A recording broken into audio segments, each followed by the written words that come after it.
Noite de festa para Nikol Pashinyan. O partido do primeiro-ministro arménio ganhou as eleições legislativas, eleições cruciais para o futuro do país. Despite the geopolitical context, the real issue here is on sustaining the momentum of the government's policies in terms of normalizing relations with neighbors and diplomatic engagement with Azerbaijan and Turkey. The second real importance of this election is it is Armenia's third back-to-back genuinely free and fair election. Os eleitores expressaram-se nas urnas e mostraram preferir a abordagem pró-europeia de Pashinyan, um sinal da diminuição da influência de Moscovo nesta região. Mesmo assim, o primeiro-ministro não deve hostilizar a Rússia. Russia, in turn, will ease restrictions on Armenian imports and exports. Yet Russia, over the longer term, does rely on economics and trade as structural leverage over Armenia. Nevertheless, this isn't about the EU versus Russia.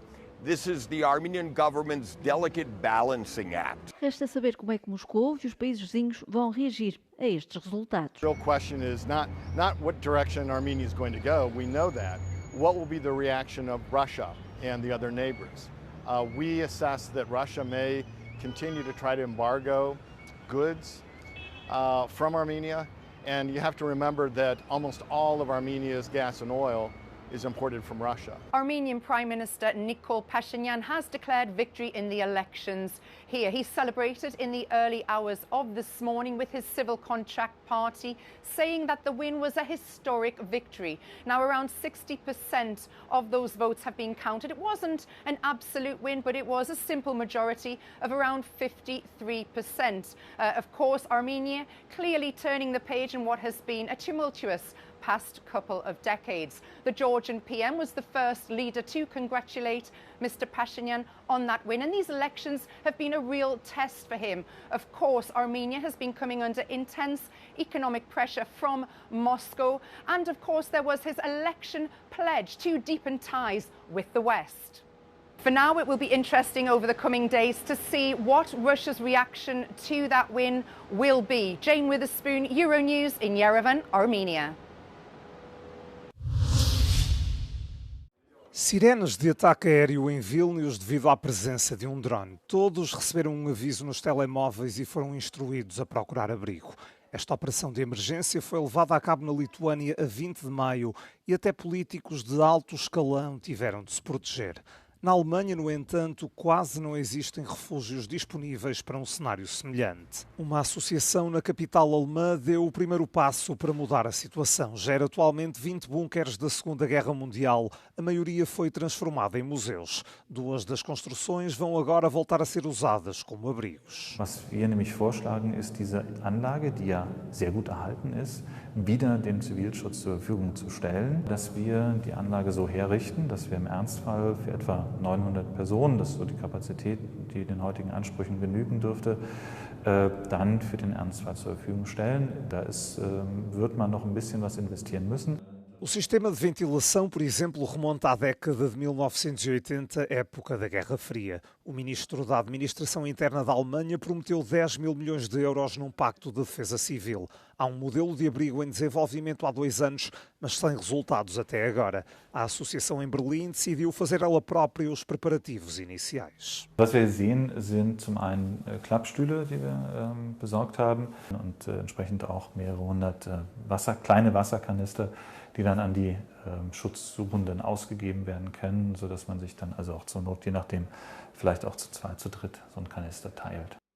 A associação e os políticos pedem à população que contribua com mantimentos e água potável. Um abrigo para 900 pessoas não é suficiente numa metrópole como Berlim. Estações de metro, parques de estacionamento subterrâneos e caves também deverão servir no futuro para proteção. A Lituânia ou o Luxemburgo fazem regularmente exercícios de defesa civil. Já a Alemanha está mais atrasada neste tipo de operações.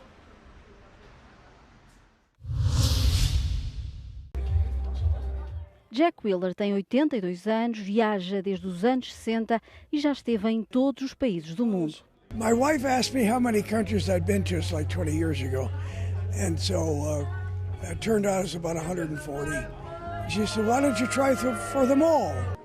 Wendy Arbeit também já completou este recorde. O último país da lista foi a Coreia do Norte. It was really special because I was the first one in after COVID, first non-Russian tourist. Jack e Wendy encontraram-se no sábado na zona de Azeitão, em Portugal, no encontro da Most Travel People, uma comunidade que leva as viagens muito a sério. Estiveram aqui cerca de 200 pessoas. So we want to inspire people to go to new places, new countries, new territories, new World Heritage Sites. Charles Villy começou esta comunidade em 2005, depois do livro do Guinness deixar de registar o recorde da pessoa mais viajada. Esta comunidade tem uma plataforma para registar as viagens com mais de 50 mil registros. Também incentiva as viagens para locais pouco explorados e atribui o título de Grandmaster. Pessoas que já provaram ter estado nos 193 países reconhecidos pela ONU. São já 150 pessoas com este recorde. They want to fill out all the countries and all the regions and turn the map green. You don't want the map red, you turn it green, beep, beep, beep, beep, beep. Entre os mais viajados há sobretudo pessoas dos Estados Unidos, da Europa e cada vez mais da Ásia. Todos têm muita vontade de partir, mas também é preciso ter dinheiro. Flights have come down in prices and there's many ways to get to different places. So it's a question of whether you want to stay in less expensive hotels or stay with people. No fim de semana, este grupo de viajantes fez check-in em Portugal. Para o ano há um grande encontro marcado na cidade de Chengdu, na China. Este mosteiro em Paphos foi fundado pelo ermita e escritor cipriota São Neófito na segunda metade do século XII. Ao longo da história, conseguiu sempre atrair um grande número de visitantes. Recentemente, muitas pessoas têm vindo aqui para conhecer o santo, que voltou a ganhar vida através do 3D, inteligência artificial e realidade aumentada. Έχουμε μια ρεαλιστική αναπαράσταση του Αγίου εντός της εγκλίστρας. Πήραμε λοιπόν αυτόν το πορτρέτο και δημιουργήσαμε το avatar του Αγίου. Και ο Άγιος ο ίδιος ξεναγεί τον επισκέπτη μέσα στον χώρο που δημιούργησε, το χώρο που έδρασε, το χώρο που έγραψε τα συγγράμματα του και που τελικά τάφηκε. O projeto nasce de uma parceria académica. Estão envolvidos os laboratórios de inovação da Universidade de Tecnologia de Chipre e da Universidade de Genebra, na Suíça. Um dos maiores desafios foi conseguir que os monges aceitassem o conceito e cooperassem. Οι ιερείς δεν είχαν καμία ιδέα όσον αφορά την τελευταία λέξη της τεχνολογίας. Ήταν πάρα πολύ προσεκτικοί, σαν χριστιανοί Ορθόδοξοι και προκατελημένοι. Δεν ήθελαν να πάρουμε εμείς κάτι και το οποίο μετά η τεχνική νοημοσύνη να το μεταλλάξει και να μπορεί να το παρουσιάζει σε πολύ πιο διαφορετικό τρόπο. Além da Gruta de São Neófito, o projeto conta com mais 2 monumentos, um de França e outro de Espanha. O financiamento é do programa Europa Digital. The scope of Eureka 3D XR has been to demonstrate how the 3D digitization can work for the cultural heritage sector. This means to access data, to make them more interesting for students, researchers and citizens. Πριν από λίγα χρόνια ο συνδυασμός θα προκαλούσε έκπληξη, ίσως και αντιδράσεις. Όμως πλέον στις μέρες μας η τεχνολογία μπορεί να κάνει θαύματα και γιατί όχι να γνωρίσει, να συστήσει αγίους και ιστορίες της Εκκλησίας σε ένα ευρύτερο και νεότερο κοινό. Από την Πάφο για το Euronews, Απόστολος Τάικος. À primeira vista, esta parece uma cena de um filme do western, mas, na verdade, é uma das expressões mais típicas da identidade rural da região italiana de Maremma. Todos os anos, em maio, uma associação local organiza um festival chamado Riarto. O evento comemora o momento antes do início da transumância, quando os vaqueiros, conhecidos como butteri em italiano, se reuniam para competir em provas de destreza.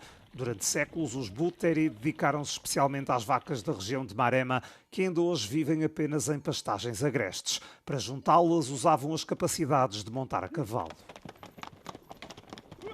Il buttero era la persona che doveva non solo accudire il bestiame, ma doveva anche preoccuparsi di fare i rimessaggi, fare lo svezzamento dei vitelli.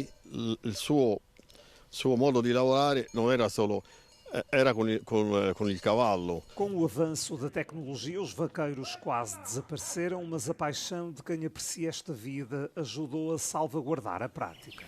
Io quando ero ragazzino vi ricordo che al paese la sera rientravano i butteri con i cavalli, c'erano le stalle proprio alla zona periferica del paese e poi domavano continuamente durante l'anno, domavano cavalli o per il loro bisogno oppure per il bisogno di altre persone. Mas nem tudo é mau com a chegada das novas tecnologias. Ci sono stati diversi cambiamenti che agevolano un po' anche il lavoro del buttero, anche il controllo per esempio con una macchina è più veloce piuttosto che a cavallo, è più comodo, la gestione se vogliamo pure della banca dati a livello proprio anagrafico per capire chi c'è in azienda, quanti ne mancano, quanti ne sono nati, una visione un po' più d'insieme forse rispetto a quella che era in passato quando il buttero conosceva più da vicino l'animale, invece oggi forse lo conosce poco più da lontano, ma ha una visione d'insieme più generale. A figura do búttero tem origens antigas e, segundo muitos, é legado da cultura etrusca.